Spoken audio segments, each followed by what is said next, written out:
I need to know everything, who and the what and the where, I need everything. Trust me, I hear what you're saying, but act like it's new what you're telling me. I'm curious, George, I hop in the Porsche, a 5 and a horse, I'm ready for war, I'm coming for throats, to turn to a ghost, I need to know everything. Now you be surprised at the info you get is by letting them talk, so I'm letting them talk. What's going on, everybody? Welcome back to another Damn Fantasy podcast presented by Bite Size Sports. I'm Dan, and I've got Trevor here with me tonight. A lot of fun in store for tonight's show, man. I'm really excited. We're just about a week away from the draft. Tomorrow will be a week. Man, I can't wait. We get in our hometown too. It's gonna be so awesome. It's gonna be electric. I think they're talking 300-some thousand fans coming in from around the country. It's gonna be awesome for Kansas City, being the Super Bowl champions and being able to host the draft. And the draft's going to be in the exact same place that we just had a rally in, right? Like just a few months ago. So really cool times here in Kansas City, but really this is just all about these rookies, man. Finally, we're going to figure out where they're going to land. Then we'll start to be able to dissect, what are they going to have? What's the playing time? Are they going to get any volume here? Right. What scheme are they sitting in? Exactly. Will they be the week one starter as the quarterback? So I can't wait for that part as well. But just the draft in general is just so fun. And it's kind of a kickoff to dynasty leagues because all the rookie drafts really start to happen shortly thereafter. The NFL draft May. I think I have one starts the first week of June just to give us a little bit spread out. Breathing room. Yeah. So for us to do a rookie mock draft today, it'll be a lot of fun and kind of obviously I think if we did one today and we did one the Wednesday after the draft, it would look quite different. Yeah. But just because you'll have landing spots, but this one will be fun. Absolutely. Absolutely. And of course, before we get into our mock that we have planned for today, we are going to talk about some of the news around the league and how that's going to impact some of your fantasy teams as you head into the season. There's a lot of rumors going around as there always is as we head into the NFL draft. But we'll also give you the rookie forecast and kind of what, Trevor and I, we keep our ears to the ground, kind of hear what's going on. And there's been quite a bit of different things getting talked about. So we'll kind of hash that out and let you know how that would impact not just the NFL draft as a whole, but, how's it going to impact these individual players on a fantasy level, which is what we're here for, right? We got to build these rosters up. So, man, let's get into it. So fantasy implications for some signings, right? Odell Beckham Jr. signed with the Ravens since we last got here. Tyler, good evening. Can't wait to beat you in the draft. Can you win a mock draft? Is that a thing? I think there's at least bragging rights if you get Bijan this year. That's right. So Odell Beckham signs with the Ravens. I was kind of surprised of all the places for him to end up. That was kind of an under the radar location, especially with Lamar Jackson's status being up in the air. I don't know how much of an impact he really makes, to be honest with you, from a fantasy perspective. Yeah, I don't have a ton of interest here with Odell Beckham Jr. Maybe it makes, if Lamar does come back and play, it potentially makes this the best wide receiving core he's played with. Just as far as depth, I think Marquise Hollywood Brown right now is definitely a better wide receiver than Odell Beckham. But as far as depth, but I also still think they're going to snag another wide receiver here in the draft, which that puts Odell as essentially the wide receiver 2, I would say, especially if it's a first round wide receiver they take. So and they're been mocked that quite a bit. So not a ton of interest here with OBJ. Where's that put Rashad Bateman with Odell Beckham and a possible drafting of a wide receiver? A guy I really liked, and I liked the landing spot at the time because it felt like he had that opportunity to be the number one. With OBJ, though, maybe he can just settle in to, the 2 spot or even the 3 role and just be more of a floor guy, right? But he's probably not going to have a huge ceiling, but maybe he can be a decent, consistent wide receiver 3 for you on your fantasy teams. A guy you could potentially put in your flex each and every week and know, look, I'm not going to get the 30 burger, but I'll get 10 points out of this guy, right? Especially if you're thinking PPR. So a lot to work out there in Baltimore. They still got to figure out a way to get Lamar back. That's obviously going to be the most important piece of this whole thing. Right. But yeah, I think that Bateman could potentially be just like a low floor, consistent player that you might be able to play, during the bye weeks and those kind of things. Yeah, Lamar Jackson's definitely the next domino to fall for the Baltimore Ravens to see kind of how everything's going to shake out with them. So I'm ready for it to be done, to be honest with you. These quarterback sagas are just getting drawn out. Yeah, and we got more trade rumors coming up. Yep. Way too much money for OBJ. I actually was surprised. What is it, 15 million? 15 and then up to 18 salary million with incentives. Yep, another 3 million in incentives, and it just breaks it down where it they give him a bunch of different ranges for receptions, touchdowns, and yardage that the total can be 3 million max. So See, I would have thought 18 million, but it would have been maybe like 9 million. Yeah. And then 9 million in incentives. Well, I think most of that salary too is from his signing bonus. It's a cap friendly sort of deal with the way that they structured it. But definitely so 15 mils, nearly $20 million for a guy coming off of back-to-back ACLs is kind of wild. And missed an entire season. Right. Even if it's Odell Beckham Jr. Speaking of another wide receiver from the 2014 draft class, Allen Robinson just got traded. That kind of got tossed around for a little bit. He demanded a trade going into the offseason, and he finally lands with the Pittsburgh Steelers. They didn't have to give up much. Basically, they just swapped 7th-round picks for the right to send Allen Robinson over to Pittsburgh, and the Rams are still footing the bill for about 10 mil of his salary this year. Yeah, 2/3 of the salary for 17 picks. Like you move up 17 picks is all you did, and he's still going to pay 2/3 of the $15 million salary. Doesn't make a lot of sense. From a Rams perspective, maybe they're just like, whatever, let's save the $5 million. But I have no interest in Allen Robinson either. I don't think he's anything more than maybe like a wide receiver 5, 6. He's like that. If you want to throw a flyer, there's a lot of people in Pittsburgh trying to earn targets right now. Yeah. And Allen Robinson earned 14% of targets per route run in LA last year. So not necessarily a guy who's earning targets when he is out there running routes. So that doesn't interest me too much.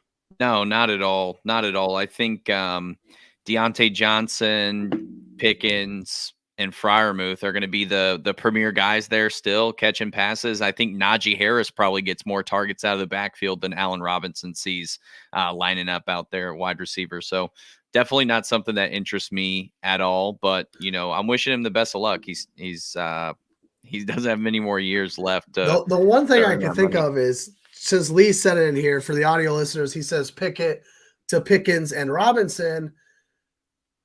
Maybe because they get a guy like Robinson, they feel a little bit better about their depth to move on from Deontay Johnson. I believe Deontay Johnson is coming up for a contract extension. So I'm not sure, maybe they're like, no, we're not going to pay this guy. I'm not saying they're going to trade him by any means, but I guess I could see that potential to where they're saying, hey, we've got Allen Robinson. We believe in this guy. That's why we traded for him. But they didn't give anything up for him. So I don't think they really believe, a lot. You got to follow the money. And they didn't give up any draft capital or any money to get this guy. So I think it's more of a depth play for them. Yeah, I mean, why wouldn't you? If the Rams are footing the bill, you're only moving back 17 spaces in the very last round of the draft, and you're getting a guy who's had multiple 1,000-yard receiving seasons with no names throwing him the ball. I mean, it's definitely worth the risk for the Pittsburgh Steelers for sure. But how much impact that's going to make, not entirely sure. That's interesting. You bring up the possibility of them trading Deontay Johnson, because it did seem like Pickens emerged as like that number one wide receiver target last year. Johnson had a little bit of a down year from his all second team all pro season a few years ago, and he is due for a contract here soon. So could be a potential draft night trade to keep your eyes open for. Called by Trevor first. I'm going to have to clip this off. Let's keep moving here so we can get to that mock draft. Yes, sir. The chosen one, or I would say not so chosen, Anderson, formerly known as Robbie Anderson, for those of you who haven't kept up on the woke news this year, signed with the Miami Dolphins. So what do you think about this, Dan? Are you interested in Robbie Anderson in maybe just even in dynasty leagues?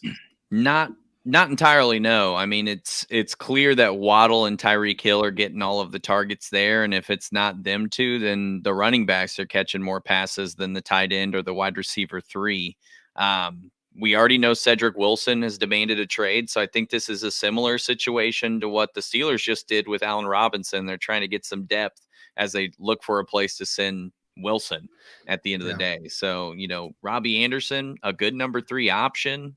Not a bad receiver by any means. He's definitely still a vertical threat. He can stretch the field still. So, there's potential for that boomer bust if you have to plug him in on a bye week, but I'm not relying on him week to week. Could be a good, somebody like if Tyreek Hill or Jalen Waddle miss a game or something there. But yeah, I would agree with that. Let's stick with the Dolphins because I saw this linked this afternoon. I saw they are linked to Dalvin Cook and Derrick Henry trade rumors.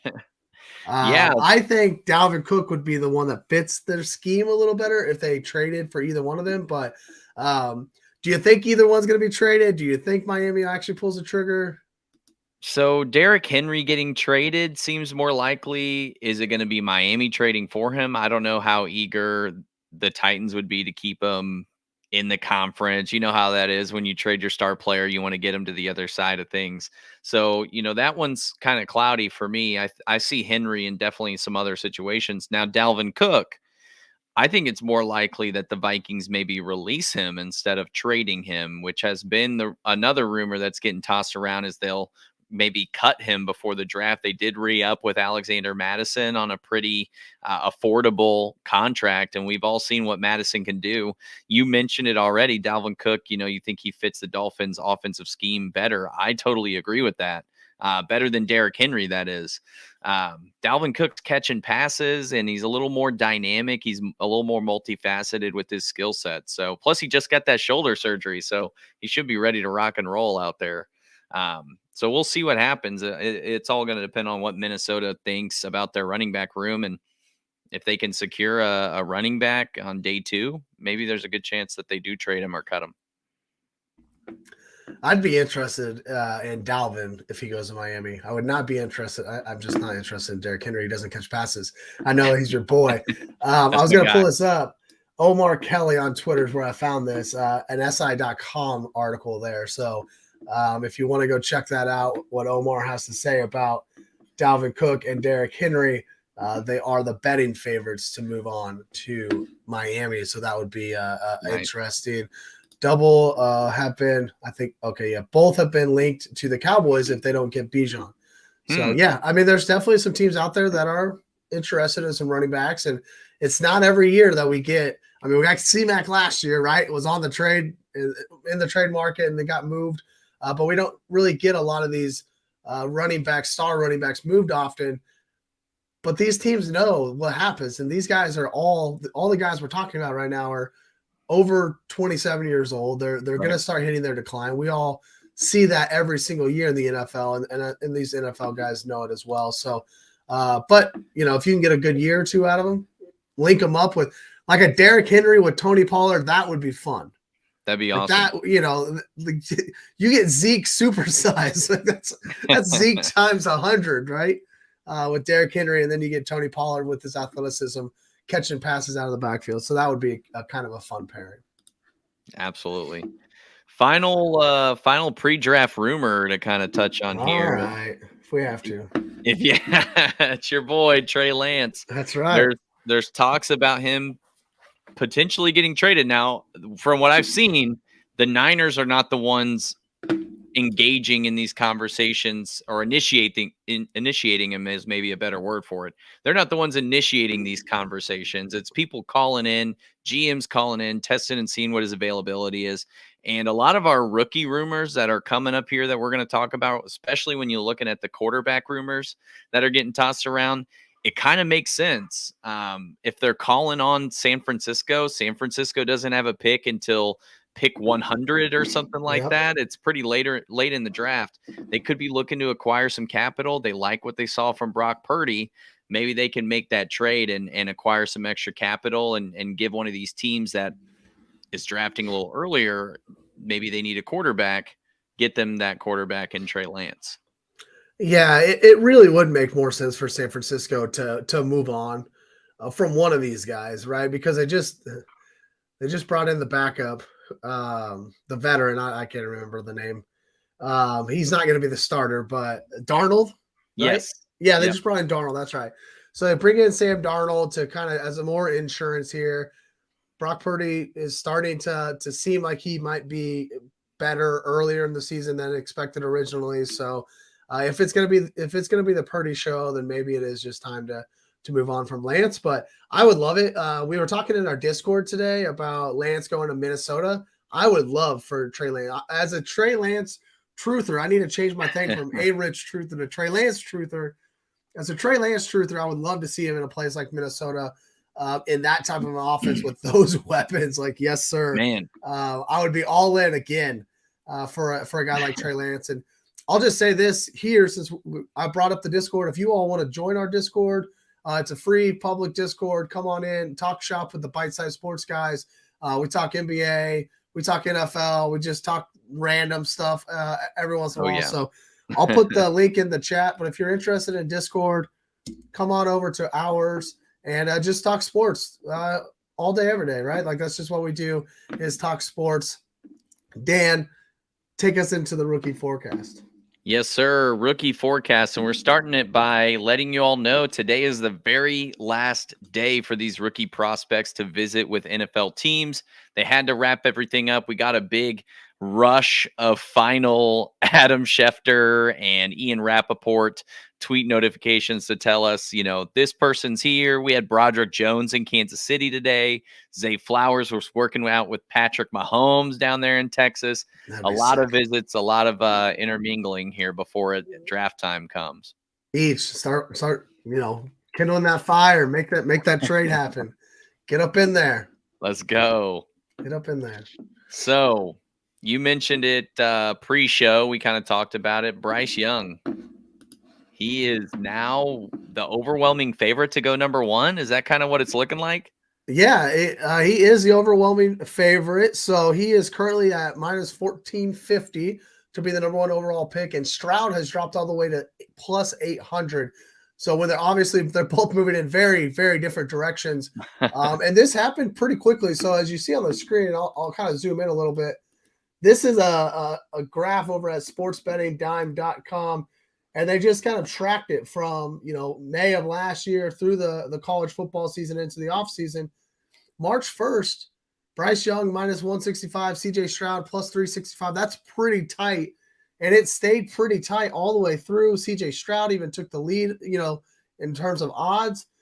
And then, April 10th, they're about the same. And all of a sudden this week, they are completely separated. So somebody who's making odds knows something about Carolina that, guys like Adam Schefter may not know because they're not necessarily speaking about it quite yet. They are keeping it pretty close to their chest, but at least the odds makers believe it is going to be Bryce Young at number one in Carolina. Man, that's so wild how that's progressed this offseason. And, these guys in Vegas, they know their stuff. They know a lot more than what the average Joe is going to know. So I feel like this kind of pointing it that Bryce Young is going to go to Carolina, right? But what does that mean for CJ Stroud? Well, he had a visit today with the Atlanta Falcons, who hold the 8th pick in the draft. So that's quite the slide to go from projected number one overall to potentially the 8th pick. Well, in between the Falcons and the Panthers, there's a ton of QB needy teams. The Texans, however, are being rumored to take a defensive player. Will Anderson, one of the better edge rushers in the draft from Bama, is now rumored to potentially go to Houston. Dan, I'm pretty certain you and I talked about this in our last show, and I think I asked you just randomly, what if Carolina took Bryce Young? Like, would Houston just automatically take CJ Stroud? And we were both like, probably, like, why wouldn't they? It seems like the default. It does seem like the default, but it does not seem like that's what's going to happen. Right. Again, going back to the odds, Will Anderson is the heavy favorite. I don't know what the Texans are doing right now. I have seen a little bit of the talk about them trading out of this pick if Bryce Young is gone. Apparently, they just fell in love with Bryce Young, expected Bryce Young to be there, and now that he's not, now that he's expected not to be there, they're just going to go away from the quarterback position and take a guy like Will Anderson. I really think it's a massive mistake for the Houston Texans and that organization to not take Young or Stroud, whoever's left over here. Yeah, no, I totally agree. If they don't end up with a new quarterback in some way, shape, or form when it's all said and done, then it definitely would be a failure for that new regime that's kind of taken over. Caserio, their GM, he's been there, but D'Amico Ryans, the new head coach, he's gonna need somebody to quarterback that offense. And this kind of takes me back to the Trey Lance rumors we just talked about, right? He has connections in San Francisco, D'Amico Ryans does. Maybe there's something they're trying to do. The Texans have quite a bit of draft capital. There's a strong chance that maybe they try to trade for him if they don't end up taking a guy there, which if they can pull that trade off, then taking Will Anderson is a solid pick. Or they could trade back and acquire even more draft capital after they make that trade. So that's just kind of an observation of how I'm looking at it here of what they might do. But what do you think about that? All right, I was getting our guys in the mock draft to let them know we're about 10 minutes out. I can't get over the Will Anderson thing. I think that if they take Will Anderson, like, could they take a quarterback later, like a Hendon Hooker? Could they like bring it? Could they trade back into the back end of the first round and do and get Hendon Hooker, something like that? Not 100% sure, but let's not spend too much time on speculation with the Texans. These guys are ready to fire this draft up, but we got to get through a couple more rookies here. Yes, sir. So Will Levis getting projected to go ahead of Anthony Richardson. I think you and I both kind of disagree with that. But Richardson recently took his visit with the Baltimore Ravens, who hold the 22nd overall pick. What do you think the odds are of him falling to 22 versus getting traded up for it? No, I think all four of these guys will end up going early still. I don't. Mm-hmm. I think somebody's going to trade up. I think that teams are going to make moves. Really, if we're looking at it, after the the Cardinals sitting at 3, who obviously could trade out easily, they're going to be sitting in the best spot to trade out. After that, there's 5 straight teams that could absolutely use a quarterback. Now, they already have a quarterback, of course, but they could still use a new, the Colts, the Seahawks, the Lions, the Raiders, the Falcons, all of those teams could absolutely use a quarterback. And so if some of these players start to slide, I would see, some of these teams that maybe didn't expect to have a chance to take CJ Stroud, jump on Stroud. And now these teams that didn't expect to have a chance to take a Richardson or Levis, okay, well, he's here unexpectedly. I'm going to take him. So I think all 4 of these quarterbacks end up in the top 10 at the end of the day on Thursday. That would not surprise me at all. One final piece, and we can get into the mock draft, man. I know everyone's chomping at the bit. I'm honestly ready to get into it as well. So we did our round 1 mock with the rest of the bite-sized guys on Monday. And our mock draft resulted in only one tight end from this amazing class of rookie tight ends landing in the first round. It was Dalton Kincaid. I mean, which of these tight ends do you think do not get selected in the first round? I mean, we kind of worked it out to where all of the top 5, except for Kincaid, made it to round 2.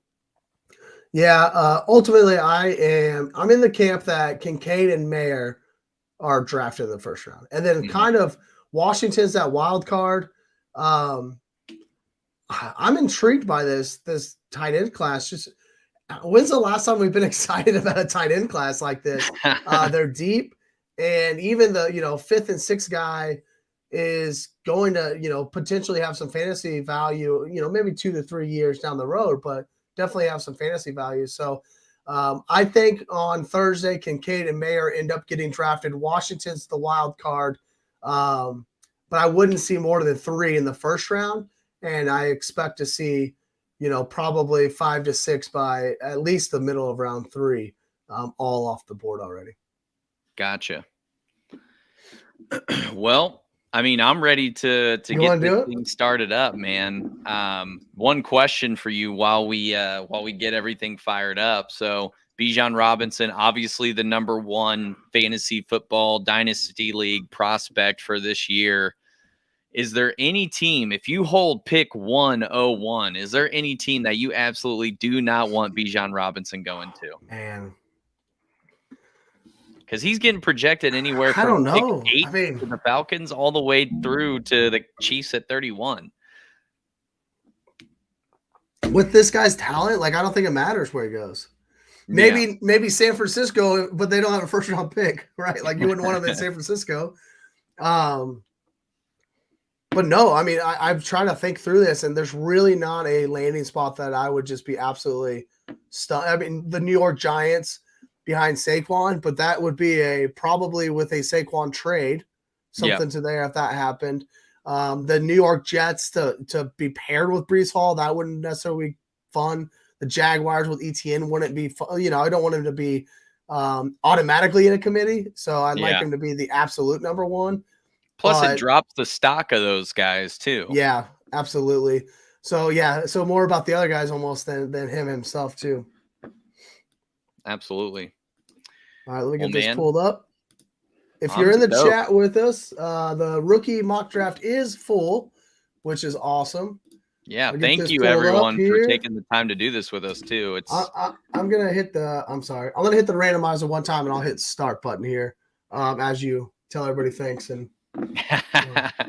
No, it's just so much better whenever you have actual people in here giving their opinions. I feel like there's more parity than the auto draft robot on these apps that we do. So definitely appreciate it. And don't be afraid to chat with us, whether it's through Sleeper or here on the show.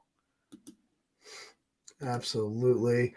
Let's get this draft started. If you are so close. You got the 102. No Bijan Robinson for you. I'll hang out here at the back end of the first round. If you're with us here, thank you so much for being here. Subscribe to Bite Size Sports. Dan and I are here every other Wednesday night during the off season. Definitely, I would assume we'll probably do a couple more mock drafts as we go and get ready for our own rookie drafts in May and in June. But hit that subscribe button and hit that like button for us and join the chat. Join the chat and let us know about our picks, and we'll let you know about your picks. That's what we're here for. Lions would be horrible for Bijan. I could get behind this too because they got Montgomery there now. DeAndre Swift's obviously there. Right. They seem to not know how to use any running backs other than Jamal Williams. So I could get down with this one too.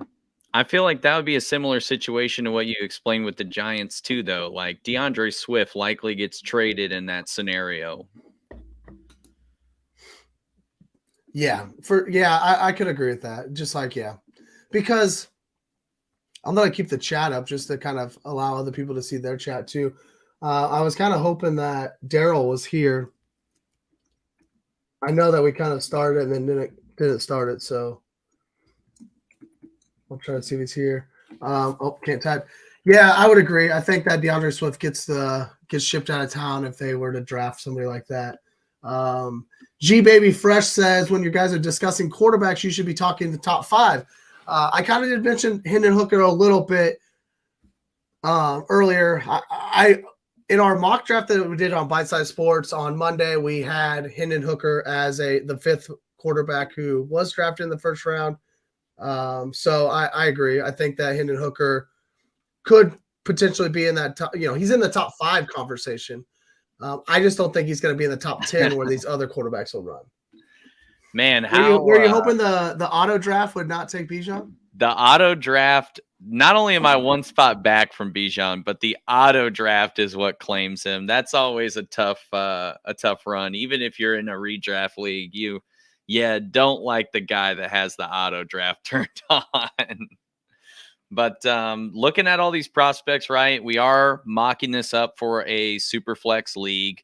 QBs carry a little bit of extra weight. I think that's why these rankings are kind of held up the way that they are, right? Top 3 on the board: Bryce Young, CJ Stroud, Anthony Richardson. That's kind of how I would look at it for those QBs, followed by Will Levis a little bit further down. And then, of course, can't fail to mention Hendon Hooker. For me, I think I got to roll with, my guts before this week was telling me CJ Stroud. But I think I got to roll with the odds makers here. They seem to have a good feeling about Bryce Young. Hard for me not to take Anthony Richardson with the intangibles that he presents.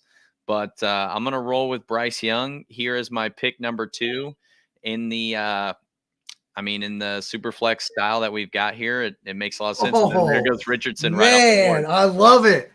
I absolutely love it. You know that I would have absolutely. I'm taking Anthony Richardson at 2 overall. Yep. Here they go. That's go. what I'm doing if I'm in that spot on a super flex right now. I'm taking Anthony Richardson number 2. I really hope he lands in Indianapolis. I would love for that landing spot for him. Mm-hmm. G Baby Fresh says here, if you're low on Levis and Hooker goes 23rd to Minnesota, which would be a lot of fun. Yeah. He could sit a year in Minnesota behind Kirk Cousins and then come in next year. That would be a lot of fun. I think I would definitely have Hooker moving up the draft board a little bit if he was to have a landing spot like Minnesota. I could see him going to Tampa as well. I think that's another spot that he's getting mocked to frequently if you're talking Hendon Hooker. You could also see him, another team potentially trading up for him, maybe back into round 1 to snag him. So those are all very likely spots, in the back end of that first round. Even the Lions could take him at pick 18, right? Jared Goff's not going to be there forever. So for the audio listeners, so far, Bijan number 1, Bryce Young 2, with Dan's pick. Anthony Richardson goes 3, CJ Stroud 4. I think those 4 are going to be the top 4. I think that's pretty standard right now in a super flex league, along with the 5th pick here with Jackson Smith and Jigba, also known as JSN, going 5th overall. That's a very standard spot here. Little interested in Jahmyr Gibbs here at 8. What are your thoughts around Gibbs here over guys like Jordan Addison and Zay Flowers? Jahmyr Gibbs, he's been getting a lot of love as far as running backs go. He's the clear number 2 there. Coming out of Alabama, obviously they're just like a running back factory down there. I think there's a good chance a contender scoops him up in round 2, and putting him in a potent offense, you're going to get your value immediately. Taking Jahmyr Gibbs over guys like, I'm not super high on Addison or Johnston, to be honest with you. I definitely like Flowers a little bit more than those 2 guys if I'm looking at the wide receivers. And then outside of that, man, I'm loving the tight ends from this class. I have a lot of value put into those guys. How soon do you think you're going to pull the trigger on a tight end? Will Levis goes at 107, Zay Flowers at 108. Yep. But how soon do you think you'll pull the trigger on tight end? I'm telling you, if I'm at the back end of a 12-man rookie draft for Dynasty and I don't get one of the premier quarterbacks, I don't get Jahmyr Gibbs or Bijan, I don't get one of these 2 wide receivers, then tight end moves up my board in a hurry. And I'm looking at Mayer and Kincaid as that guy, and then hoping that when I come back around for round 2, I maybe pick up one of those other wide receivers that I can take a flyer on. Yep, there goes Mayer. There goes Mayer right there. Absolutely. 109, just as you were talking about it. That's a really nice spot at 109 there. I'm probably currently still putting them at the front end of the second round. I don't know if I'm quite ready to take Mayer at 109 over a Jordan Addison. Zach Charbonnet is starting to become a name. I like Devin Akine. Is Akine or Akine? Akine. I think that's how the second one. I'm really starting to. The more I research on him, the more I see some of his measurables. I'm starting to like him a little bit. Mm-hmm. And of course, this is still a super flex. So, Hendon Hooker, although he's way down here for sleeper, ton of value with super flex, and the fact that you're going to need that second quarterback. So, I want to make sure that I keep him on my mind too here at the back end of round one.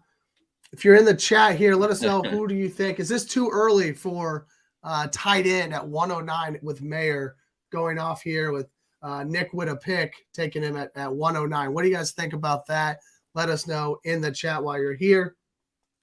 Waiting on Jimmy's brother here to go ahead.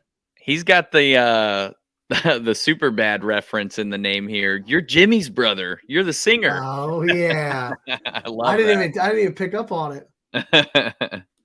But with tight end, the reason why I'm carrying a little more value on him, I think, is just because of the lack of value in the position group as a whole. I mean, this past year we saw that Travis Kelce was the only true valuable tight end, with flashes from Hawkinson and Goddard and Kittle and those guys, and Andrews too, of course.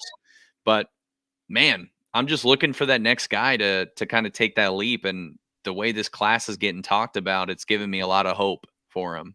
Yeah. And I think you're going to have, you're not going to necessarily be able to put most of these guys in that starting lineup year one. We even saw Kyle Pitts had some success year one, and then a little bit of lull in year two. You're going to have to wait 2 to 3 years potentially for some of these guys, but that's tight end prime. Get them to be about 26 years old, a couple years in the league, and that is the prime age for tight ends. So I like that a lot. Impressive Akine pronunciation. I think you're the first analyst I've come across. Wow. Well, thank you, Rink. Yeah. I thought that was right, so I'm glad I had that right. I do not like Winston Johnson here. I think he's going to fall on Thursday night, so I'm a little bit worried about his landing spot currently. I would have taken Jordan Addison for sure. Hendon Hooker is on my mind right now. I assume Sure Shot 504 snags him at the turn. And so for that reason, if I'm in this situation, I want to go get one of my two guys. I could live with Charbonnet, Bigsby, not as much, but Akine is there, right? So he might double tap running back, but I know he's going to take Hendon Hooker. So I'm going to go ahead and snipe him with Hendon Hooker now. Yep. And I'll come back and get my running back later. That's what I would do too, man. I see Quentin Johnston going here on this turn for sure. Especially in most mocks. Obviously, a lot of these guys in this mock can hear what we're saying. But yeah, for sure. But that's the fun part about it, right? Draft against us. Come beat us. DJ here says not too early for tight end, just the wrong one. He's a Kincaid guy. Oh man, I forgot this is a linear like our regular drafts would be. So obviously you're up again. Oh, dang. Let me get this. I forgot I didn't snake it because most rookie drafts are not snaked. True that. So sorry to throw you off there. Quentin Johnston goes. Oh, man. I was not expecting to get this opportunity here. There you go. Let me. I don't know why. I guess just because we're drafting, I automatically assumed it was snake. But I remember when I set it up, like, we don't snake draft in rookie drafts. So why would we do it in a mock draft? Very true, man. So I know I talked up tight end quite a bit. I'm going to roll with my guy here, Kincaid. There we go. And that's what BJ said as well in the chat, that Kincaid will be the guy. Yep. Here. He's getting talked about as the top guy here. 3 tight ends that are going to be pretty solid now. Washington's just so big. And I'm just excited to see him play. Yeah. In the NFL. The skill set is great. Musgraves is fine. I actually listened a little bit on. There goes Jalen Hyatt. Tucker Kraft a little bit, and it kind of started making me like him a little bit more as the running back or the wide receivers, start to go off the board here in the second round. Now that I'm thinking back, like I don't think I would have taken Hendon Hooker at 111 if it wasn't the snake. Like, yeah. I took him because I was thinking it's a snake draft, but obviously know the draft and know the room. I probably don't take Hendon Hooker at that point in time. I probably would have picked between Charbonnet and Akine. Right now, I have Akine a little bit ahead with that pass catching ability, so that's probably where I would have went at the time. There goes Zach Evans. So G Baby Fresh says in the chat here, if Charbonnet goes 60th to Cincy, then Mixon is cut. I don't know what landing spot Gibbs could go to where you'd take him ahead. So he's thinking Charbonnet should be ahead of Gibbs here as far as his ranking goes. Same, you know, if that plays out that way and Mixon is cut, I think that is a solid play for as far as the Charbonnet rankings. But that's the tough part about this part in the process, right? We don't know where these guys are going to end up. If you're just looking at the raw talent and the ceiling minus any of those schemes, and I think Gibbs carries a little bit of a better skill set. But if you put Charbonnet in that scenario where he's got a top 5 quarterback, he has a solid passing game, the offensive line is much improved. I mean, that's a phenomenal situation for a rookie running back to land in. Yeah, absolutely. Great team, great organization. You're going to learn, from some of the best to do it. They just were in the Super Bowl 2 years ago. You can't ask for much more. And Joe Mixon, with his off the field issues now and his age, again, he's right there with the Dalvin Cooks and Derrick Henrys of the world. I think that I wouldn't be surprised if he were to get cut here. Just to catch everybody up on the second round so far, Quentin Johnson led us off at the 201, followed by Dalton Kincaid, Jalen Hyatt, Josh Downs. I can't say Izzy's name. Yeah, I got Akine's down, but I don't have Izzy's down. If you have it down, you can say it. And then Zach Evans here. I think it's a Boniconda, but I could be off on that. Boniconda. So there you go. And then there goes Akine by Warshak at 207. Keandre Miller goes at 208. So a nice little run of running backs. I love this. This actually feels good to me. This is I think my second mock draft that I've done so far. And just this run of running backs is kind of, if I'm sitting in that 105 spot and I can get JSN and then get my pick of the running backs here in the second round, I like that a lot because I really think that the depth of this class is real. And I like the depth of the running backs a little bit more than I like the depth of the wide receivers in this class. I'm totally with you there. And that's been a big knock on this class is like there's so much running back talent, but because of all the talent currently in the league, these teams do not need running backs the way that they would have in the past. So these guys are getting pushed down a little bit for these other positions of need where talent's a little bit thinner. But I mean, if you look at every NFL roster, like there's a guy that has had 1,000-yard season on almost every single one of these rosters. So, it's just a tough break for these guys coming in this year. Jahmyr Gibbs, Akine, Charbonnet, those guys could all be number 1 picks if we rewound the clock about 10 years. Yeah, absolutely. And it's so weird with the way the NFL. We didn't talk about Bijan Robinson pre-draft like we were going to. We kind of had it in our show notes. But I was going to talk just about that, about how I'm so intrigued to see not only where all the running backs fall, but where Bijan falls because, in 2020, Jonathan Taylor falls to the second round. But he was the highly regarded running back. RIP's Clyde Edwards-Helaire. I wish the Chiefs would have taken Johnny Taylor. But you know what I mean? So or so Dobbins or Swift. or Dobbins or Swift, any of them. Anybody like Clyde. But then the next year you have Harris and was it ETN that year that go back-to-back in the first round. Last year you get a couple guys in the first round. So it's like, what is the NFL going to do this year? Are they going to go first round? Are they going to go top 10, with the first round with Bijan? Or are they going to say, no, we still don't, value the running back that much. We're not going to overshoot for a guy like a Bijan or any of these other running backs. How do you narrow the gap between Gibbs to Charbonnet to RB4? Take your pick. I mean, I made a comment about this in our last show, right? I think it's like Bijan's the clear number one. And then after Gibbs, it's like very slim degrees of separation between all of those running backs. I think all of them bring a lot to the game. They're all super talented. They're all dynamic for the most part. Like, there's a lot here. I mean, even look at Roschon Johnson, right? He sat behind the number one in a lot of these rankings, the number one or the number two overall draft prospect, and he still is getting looked at as a potential day 2 pick. So it's just kind of wild. And he's still available for me. I don't even know which one I would take right now at 4. Well, I do. I would take Akine at 4 over all these other guys. So I don't know who I would take at 5 right now between the rest of these guys. I would let my draft, I guess, kind of come to me there. But I do think it is starting to become pretty clear. It's Charbonnet, Gibbs, Robinson, 3-1. I went backwards, but that's kind of clear to me. While you take your pick, I'm going to talk up my pick real quick. I took Marvin Mims here at 211. You sniped me. Oh, there we go. That's what I like to hear. I do like him a little bit over Cedric Tillman, although I think Cedric Tillman is a fine pick here at the back end of the second round.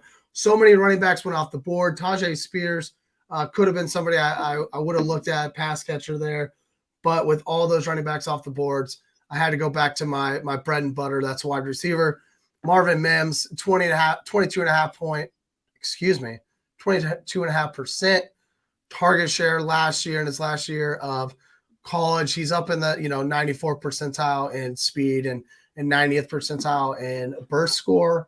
So I'm going to take a little bit of that athleticism here at the back end of the second round. Cedric Tillman goes after that. Then Darnell Washington, the third tight end off the board at 301. Dan, you are up here. Where are you going? So I really wanted Marvin Mims. I wanted to round out my draft with a wide receiver prospect that I liked. What's his name? Kayshon Boutte, is that how you say his name out of LSU? Yeah, Boutte. I've been hearing a lot of buzz on him, not super hype on him. I'm going to go ahead and make my pick, and I'll keep talking through it. So Rashee Rice is another guy that I've done a little bit of research on, and I come to like him a little bit better as I've kind of moved through this process towards draft day. Another guy, if we were going 4 rounds, A.T. Perry later in the draft, I really like him out of Cincinnati. And then Roschon Johnson's who I ended up rolling with, right? He's sitting behind the very best player in the entire draft, according to a lot of these analysts out here. So, very talented guy. He just happens to be stuck behind Bijan Robinson. So I'm eager to see where he ends up. I think he's got a strong running style, something that's going to translate really well to the NFL, and he's going to get an opportunity. So I'm going to roll with him as a running back just because I'm not super high. I don't feel like I need to spend the capital on any of these wide receivers that are available. Yeah, and we talked about it earlier, right? I think the depth of the running backs is a little bit better than these wide receivers. So just kind of go ahead and continue to hammer those running backs. Musgraves, tight end, goes the 4th tight end off the board, goes at 303. Sean Tucker at 304. I don't know, Mingo. Jerome Mingo? I can't remember his first name. It's Jonathan Mingo. Mingo. Out of Ole Miss. At 305. Running back Brown at 306. And we are at Chase Brown. So C.H. Noah goes 3 straight running backs. He's ready to just dive into this running back class. A solid crew.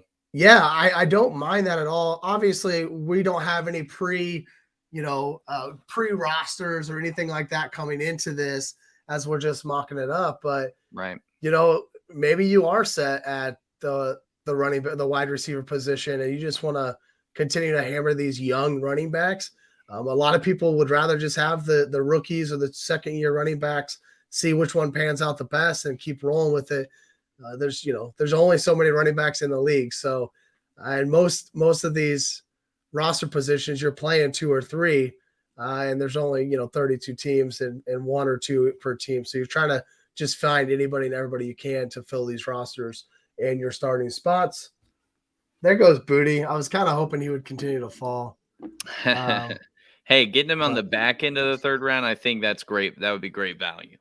Yeah, I like that a lot. Kayshon Boutte at 307.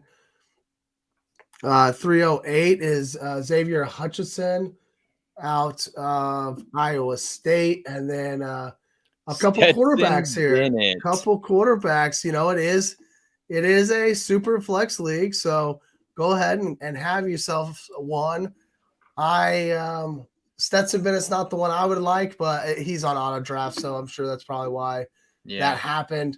I think Stetson Bennett's a fine flyer in the 5th round if you run 5 rounds on a draft in your league, but maybe not in round 3. We've talked a lot about these running backs. I'm going to go right back to wide receiver, though. Rashee Rice is sitting here for me. You kind of talked him up a little bit at the back end of round 3. I'm not going to be too overly upset about that. 6'1", 204. He's got a little bit of, he's not huge, but he's going to bring some speed in here out of SMU. I'll take Rashee Rice. I feel it's like a pretty decent value for what would he be now? The 5th, 6th, 7th, 8th, 9th, 10th, 11th. So 12th wide receiver off the board. How many years does 12 receivers, not even last 2 rounds in rookie drafts because everybody wants those wide receivers. So I'll take them in the back end of the 3rd round. If you participated in that draft, one last pick for those of you at home listening afterwards. Jaden Reed out of Michigan State goes 312. Thank you all for joining the draft. That's a lot of fun. I just love being able to talk through some of the picks as we go along because we can sit here and talk about rookies all day, but when you actually start to see the flow of a draft and how that works, and to be able to talk through that a lot is a lot of fun. So let me just tell everybody on here, thanks for joining. And then, Dan, before we jump out of here, we could kind of finish up some rookies if you want to talk a little bit more about a couple of rookies we weren't able to touch base on during the draft. Yeah, so I mean, just kind of looking at the sheet here, Quentin Johnson, Jordan Addison, and Jalen Hyatt, they've all been kind of looking like round 2, day 2 guys. As the most recent mocks are panning out, all these rumors are coming out, all these needs are coming out as far as free agent signings, where guys are going. More guys are getting picked up, and that's changing the needs of these teams, and it's pushing some of these wide receivers back further and further. This is not the class that we've gotten as far as wide receivers go the last 3 or 4 years, right? It's a little bit thinner, and I feel like it would be foolish for teams to reach on these kinds of guys. Hyatt is back in round 1, early round 2. I feel like Quentin Johnson's early round 2. Addison, of these 3 guys, could absolutely go round 1. And, for some of these teams, they need a guy, right? Like Baltimore, they could really use a 3rd wide receiver. The Chargers, those kinds of guys, or those kinds of teams could be selecting these guys. But, outside of that, I would not be surprised to see those other guys go in round 2. Jordan Addison is definitely my favorite to go in round 1 still here. I've been reading a lot about Quentin Johnson. Just, there was that report that came out that they were afraid that he was going to, I don't know if he wasn't invited to the draft or there was some type of, maybe I read the headline wrong, but essentially the NFL was like, we don't really want to sit around and have a Jordan Love situation when you're not going to be drafted potentially even in, the 1st round. So, I don't know. I think that obviously anyone doesn't, these guys, they don't really care if it's the day 1 or day 2. Once they're drafted, they're going to be ready to get to work. Yeah. But I like Jordan Addison a lot more than Johnston and Hyatt. Johnston is just so big. I really started to like him for a team like the Chiefs because they don't have big wide receivers. But then the more you look into the way that he played, and maybe it was because it was at TCU, and although they made the championship game, that the style of play wasn't necessarily throw it up to Quentin Johnson. He played a lot more like a small receiver would, slot, slants, get over the middle, not a go up and catch that, contested catch over and over and over again, which you want to see out of those big wide receivers. So I don't know if that's the reason why they're falling or not, but yeah, I like Jordan Addison the most out of the three that you mentioned there. Let's talk Bijan Robinson. Before we do, I do want to say, thanks Lance for jumping in here. As he tells us, good job and good luck with our rookie drafts. Good luck with yours as well. Appreciate it, Lance. If you are still here, hit that like button. Subscribe to Bite Size Sports. 4 live shows this week. Started on Monday with an NFL mock draft. All 8 of us got on here and mocked it out for the first round. A lot of fun there. I did put that in our show description. The link is in there. So go check that out after we're off here tonight. Last night, Necessary Roughness goes. They're our NFL flagship show. And then tomorrow night, The Bounce brings you the NBA playoffs and all the updates there. So subscribe to Bite Size Sports, man. We're here giving it to you every week, even if we're hoarse like I am tonight. Dan, Bijan Robinson, my man. Is he going to land in the top 10? Man, land in the top 10. As much as I like Bijan Robinson, when's the last time we saw a wide receiver taken even in the top half of the draft of the first round, I would honestly be shocked if I saw any of those teams select him in the top half of the draft. I think at the very earliest he goes pick 14 maybe to the Patriots.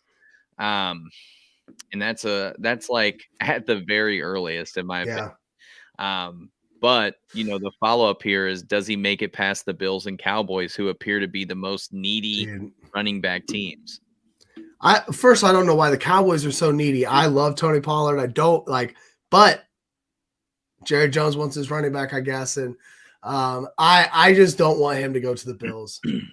I don't want him to go to the Bengals. I don't want him to go to the Bills as Chiefs fans. So as fantasy players, getting into an offense like the Bills would be freaking awesome, right?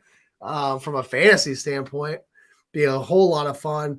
I don't know if you can increase his value any more than it already is, but getting into the Bills would definitely increase his value. Yeah. I mean, that's not a situation I want the Chiefs to have to deal with. No, not at all. Or the Eagles. The Eagles are sitting at 10. That's kind of the team that I've kind of looked at well, maybe they could take Bijan Robinson. They need a running back, and they have a little bit of I would say draft equity, so that not necessarily a free pick, but with the roster pretty well intact coming back, and you get a top 10 pick here. So, and I believe they have a second first round pick as well. Yeah. Right. So they kind of have a little bit of luxury here at the top of the draft. So I could see them potentially pulling the trigger. But yeah, I mean, as I mentioned earlier, Breece Hall was the number 1 guy last year. He doesn't get taken to the early second round. Right. So that's I'm intrigued to see how the NFL treats Bijan Robinson on Thursday. Yeah. Just to see where he does end up falling. I think if the Eagles don't take him at 10, it's just going to be at that point in time that's the earliest I think he goes. Mm-hmm. I don't think the Falcons take him at 8. I think the Falcons are looking to trade up. I think, who was at the Falcons today? Stroud. Yep. That's what I'm thinking. I'm thinking the Falcons are trying to make a move to go up to get one of these guys, whether it's with Houston or with Arizona. But if it's not the Eagles at 10, I think that's when it starts to really become the watch for Bijan. How far does he fall? And it's not a knock on Bijan Robinson. It's just a knock on the running backs in general. Yeah. Well, let me you were talking quarterback, not to stray off Bijan too hard, but let's say this scenario shakes out, right? You get Bryce Young 1 to the Panthers, the Texans go defense, the Cardinals go defense, the Colts take Richardson. That leaves the Lions and Seahawks to go with another position as well. And then at 7, the Raiders, are they taking Stroud or Levis? I think you got to take Stroud. I don't know why. I'm unsure of why Stroud would fall that far. I mean, when you lay it out like that, I understand why. But Yeah. I just don't really see a world where CJ Stroud falls past 103 unless Arizona just absolutely, wants the whole Brinks truck backed up and dumped onto their field. Like I don't see a world where he falls past 103. I think Arizona absolutely has to trade out of that spot and get as much draft capital back as possible. And just, I mean, you move back 6, 7, 8. All those guys, all those teams need a quarterback, and so you're dropping back 4 to 5 spots, and you're probably adding a second round pick or a first round pick next year, something like that. Right. Yeah, like I think these teams have to do that. So I would not expect that to happen. Now, if it does happen, I think that they take Stroud, and I think the Falcons would not take Levis. I think if that happens, then it's the Levis watch, right? Like how far will Levis fall, which you mentioned earlier a little bit and talked through that a little bit. But I don't expect all that to happen.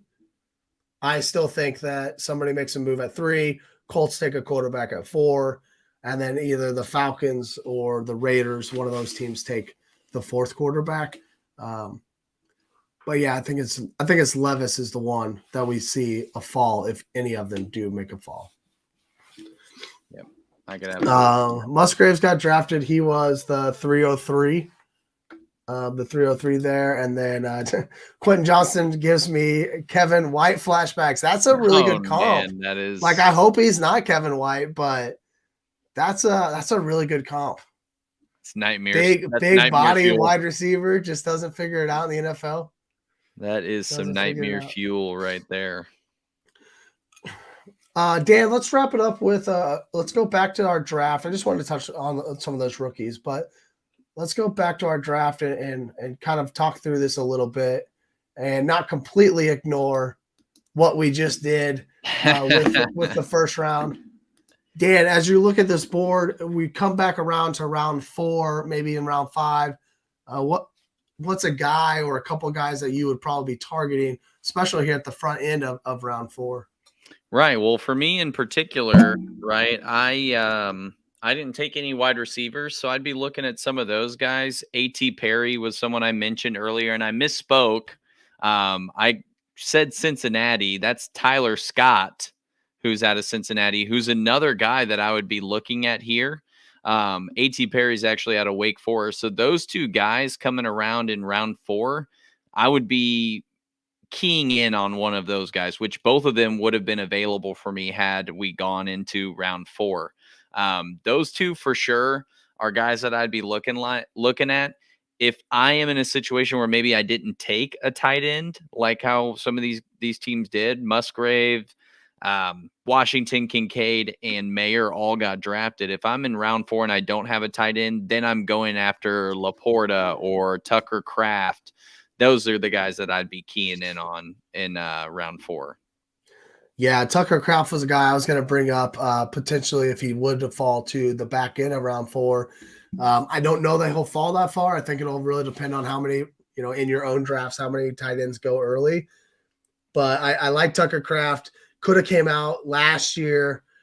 He was highly recruited to Alabama. So he's out of South Dakota State. So kind of a smaller school, obviously. But Alabama was trying to get him to enter the transfer portal and go to Alabama. So obviously very highly regarded athlete there. Got hurt though, mid-season. So that's really suffered. His draft stock has suffered quite a bit from that. But again, you get a guy like Tucker Kraft, you put him on your bench, you put him at the end of your bench, you put him on your taxi squad if you have taxi squads, whatever the case may be, and you wait 2 to 3 years. Maybe you get a guy like a Dallas Goedert or a TJ Hawkinson to kind of show up and be a mid tight end 1, like a tight end 5, right, tight end 6, tight end 7, somewhere in there. Because the athleticism is there, the route running is there. Tucker Kraft's a guy that I like a lot too. At the tight end position that I was kind of thinking about at the back end of round 3. There's also one more quarterback that I don't mind. just because he runs. I don't think he'll actually be his starting quarterback. Dorian Thompson-Robinson out of UCLA. Oh, yeah. Runs a little bit. Again, I don't really expect him to have a starting gig, though. But round 4, round 5, you might as well throw it out there, see what happens. Maybe he does land in a spot and maybe a quarterback gets hurt or something, and he can give you a couple weeks there. But I don't mind that just being a super flex here. Let me see. Before we get to the next one, Tyler says talks of Arizona trading back to the Colts. And then again, and that is very interesting. The Colts make the move to 3 to get the guy they want. So if the Colts move up to 3, are they taking CJ Stroud or are they taking Anthony Richardson? Assuming the Texans go with defensive player like we've been talking about, I feel like Richardson's a better fit for their offense. They seem to be a little more, I feel like they'd be a little more inclined to take him. Yeah. He's a little bit more like Jalen Hurts than CJ Stroud is. Yep. Shane Steichen comes over from Philadelphia. Now I know how to say his name after our mock draft on Monday night. Love it. All right, let's see here. Okay, so we did three picks of three rounds of picks. I'm gonna ask the chat this as well. Chat, what was your favorite pick? What was the value pick, the pick that you're like, wow, that was a steal? It can't be the top 5 picks because those are automatic essentially at this point in time. But Dan, what do you think? What pick carried the most value in the first 3 rounds? I'm kind of looking over everything, and I want to look at the back end of the rounds because I feel like that's obviously the harder place to hit on some of these guys. Getting Darnell Washington, I will say if I'm looking at the top end, Darnell Washington in round 3, I think is great value. As far as, the skill set that he brings to the NFL, his just pure size.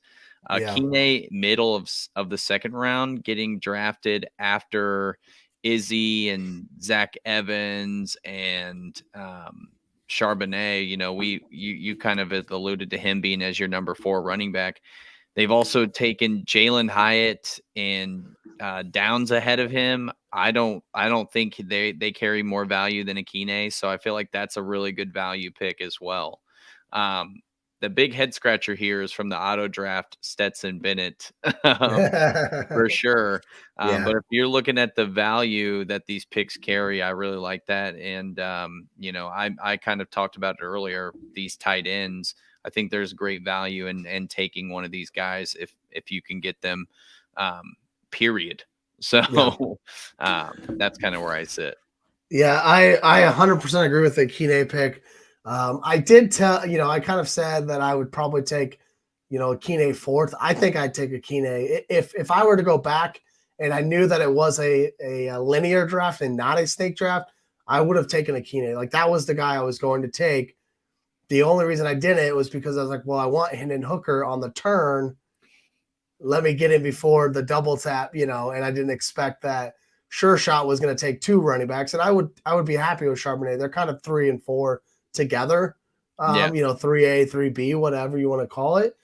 But yeah, I think Akine falling to 207 seemed a little bit interesting and a great value. I'm just not. I mean, we kind of beat the dead horse with Quentin Johnson and Jalen Hyatt, but these running backs this year, I would rather see 4 running backs go in the top 12 to 13 picks than 6 wide receivers in the top 15 picks. So I think that Akine was a really good pick here in the middle of the second round. Absolutely. So which of these guys in round 2 that were drafted would you take in round 1? Akine, right? Yeah. I mean, that's exactly who I would take. I think that I wouldn't have taken Mayer in round 1 either. So in that case, I'm probably also moving. Right now, it's probably Quentin Johnston, but I think Jalen Hyatt with the right landing spot could jump him pretty easily. And really, the draft capital's kind of figuring out where that draft capital lands. Mm-hmm. But I could see, Akine up there instead of Hendon Hooker, and then I wouldn't take Mayer in the first round. I think he's probably better suited 201 to 203 range. And so that would slide one of these wide receivers up. Probably Johnston right now at 112. Of the wide receivers, I'd say in the second round, I'd say Johnston's the only one that I would slide up ahead of these guys. I was surprised this Downs guy got taken so early in round 2. That was definitely a shocker for me. I'd have Mims, Tillman, Mingo ahead of him for sure. And then yeah, that was very surprising to me. Musgrave in Washington getting drafted after even some of these running backs. Like, I mean, we've talked about how deep the class is, right? Bigsby, Tyjae Spears, they're quality guys, but I just feel like the value, the positional value with these tight ends is just so strong. And it's deep, right? Yeah. Like, I mean, it's a deep class, and maybe that pushes them down a little bit. I think that, I mean, I could see all 4 of these guys going. I mean, I obviously already said I think May is a little high still, but I think I could see all 4 of these guys going in the second round. You know, I mean, Musgraves goes 303, so of course he's close to the second round. But yeah, all 4 of those guys I think could go second round, and with some landing spots here. Sometimes it doesn't even matter what the landing spot is. It's just the fact that we know there's a landing spot. So now we're like a little bit more hyped about it.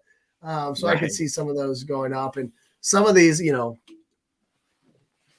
wide receivers, they're third, fourth round wide receivers. We got to talk about them because we're a fantasy football show, but there's not a lot to them, you know? Right. I'm just not excited about them. That is for sure. Dan, question in the chat here. Thoughts on Evan Hull? Measurables and work ethic seem to be there for a solid sleeper. Evan Hull out of Northwestern, 5'10", 209 is his height and weight. You have any idea about Evan Hull? I don't have a ton of observations on him, mostly because just from my fantasy football research that I've been doing, I really haven't gone too far past, you know, the guys that were selected, honestly. Like, you know, maybe Deuce Vaughn. I've looked into him a little bit, obviously being close to him because of K-State and those kinds of things. But Evan Hull, you know, truly haven't looked a whole lot into him. He seems to have the measurables, right? 5'10". That's actually pretty good size for a running back, over 200. I'd have to look a little bit more into him to know for sure. So he is definitely a pass catching back. So landing spot's going to happen, or, you know, need to happen there. 1,000 rushing yards in 2021, 913 in 2022, 546 receiving yards with a 17% target share. So I like that, but this is what I don't like. Let me pull this tweet up, because this is to me is the whole thing. That pull up here. Okay, percentage of fantasy football, top 12 QB tight end and top 24 RB wide receiver by draft round, regardless of experience, from 2013 to 2022. PPR points scoring 8 games minimum. 70% of the top performing fantasy scorers were originally drafted inside the top 3 rounds across all positions. So that's a day 1 or a day 2 pick. And so when we talk about a guy like Evan Hull, and you want to talk sleeper, yes, sleepers, absolutely, they happen, right? We'll probably have a whole show on some sleepers, and we want to get excited for them, but draft capital is going, you know, the research shows draft capital matters. Mm-hmm. You can see the bar graph. There's still percentages here in rounds 4, 5, 6, and 7. There we go. You know, it still definitely happens, you know, running backs and whatnot, but it's pretty clear we need top 3 round draft capital. And I don't expect Evan Hull to get top 3 round draft capital. Yeah, certainly not. And, you know, with those sleeper guys, if you're only doing 4 rounds, you know, there's a chance you could pick them up off waivers or whatnot if they don't get drafted. But yeah, I mean, put them on a taxi squad, right? Kind of see what happens. Yeah, this was a really good tweet by Ian Harches, and when I saw that come through, I was like, oh man. Yeah. I want to have that in the back pocket for tonight. Of the guys that weren't drafted tonight, I really like Kenny McIntosh as a sleeper out of Georgia. That's definitely someone I've looked into. Deuce Vaughn, I mentioned him already. And then I've seen some stuff about Dwayne McBride out of UAB as well as a potential guy that could get picked up in that 4th round. So, just kind of looking at it that way. Of those 3 guys that kind of are at the top of these rookie dynasty league rankings, I'd say Kenny McIntosh, just because he comes out of Georgia, played in the SEC, maybe has a little bit of a higher ceiling for NFL play. You bring up Deuce Vaughn. I gotta say, my 7-year-old is really adamant that the Chiefs draft Deuce Vaughn because Deuce Vaughn has become his favorite college player. Yeah. He's got a Deuce Vaughn jersey, so he really wants to play in Kansas City. I'm like, hey, I'll take Deuce Vaughn in Kansas City. I think they have enough small backs, but whatever. Come on down, Hey, man. But yeah, I think you said it pretty well with some of these other running backs here.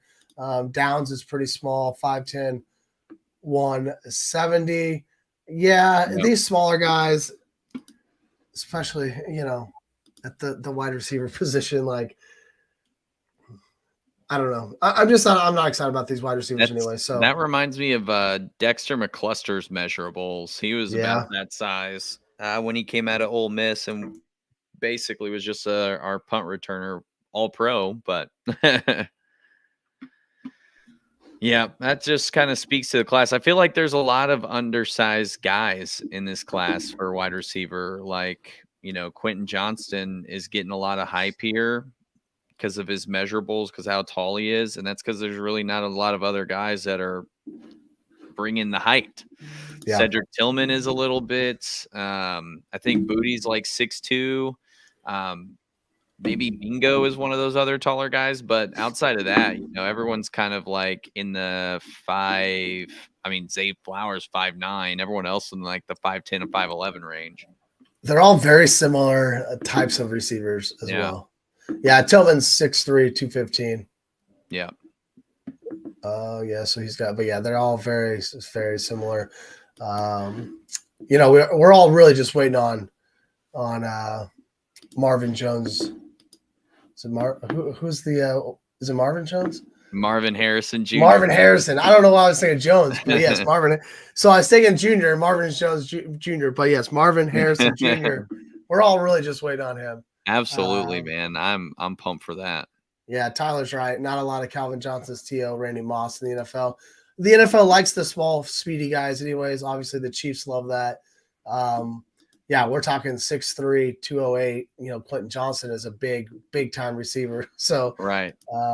Hopefully there. But they're not all going to be built like DK Metcalf and AJ. That's right. Not these days. Not in these days. I say we can close it out if you are, unless you have anything else with rookies. I think this was a really fun exercise to do right before the draft. Just kind of talk through these rookies. We'll have plenty to talk about after the draft. That is for sure, and we'll be on the week right after the draft, so that works out pretty well for us there. We'll get on here. We'll probably spend the entire hour and a half just talking landing spots and kind of how we feel about where these guys are. But for me, you all can find me, Anthony Richardson, Truther, Trey Lance Truther, on Twitter at Trevor S_FF. I'll continue to do some stuff for Bite Size. We're doing some video editing. I'm working on pulling some highlights from that Monday's NFL mock draft. I'm going to try to get that out by this weekend, just to have some fun there, just kind of pull different reactions and different picks. And we're just not going to be all 31 picks again, but just a kind of a compilation of some highlights from that. So be looking forward to seeing that come out on Bite Size Sports. And of course, subscribe and hit the notification bell so you are notified any time any of us go live. And I'll just plug it one last time. Join our Discord. I put in the chat earlier. Join our Discord. Come over there. chat it up with us. We have our own ADP channel if you want to do, just talk fantasy football. But we also have NFL. We have just NBA. We've got it all. So come on over and join the fun in the Bite Size Sports Discord. 100%. And we'll enjoy the draft next week too, right? Yeah, absolutely. And as the season gets closer, that ADP Discord is going to be a good place for you to bounce fantasy questions off of us, starts and sits, that kind of thing. Really looking for it to be a fantasy football community in addition to, alerting you when our shows are coming up and whatnot, and making sure that we can help you even when we're off the camera. So, definitely join the Discord. You can follow me, Derrick Henry sympathizer, and James Robinson supporter Dan at Dan. J-Rob. Dan_TF40 on Twitter and Instagram.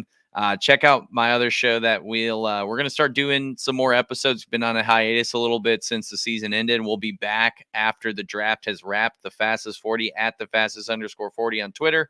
Follow ADP at ADP Podcast _FF so you can see all of those episode links after the show drops. And then, of course, follow our presenters, Bite Size Sports at Bite Size _sports. Hope you guys enjoyed the show, and we'll be looking forward to covering the draft with you guys. Enjoy your night. I need to know everything, who and the what and the where. I need everything. Trust me, I hear what you're saying, but act like it's new what you're telling me. I'm curious, George. I hop in the Porsche, 5 and a horse. I'm ready for war. I'm coming for throats to turn to a ghost. I need to know everything. Now you be surprised at the info you get is by letting them talk, so I'm letting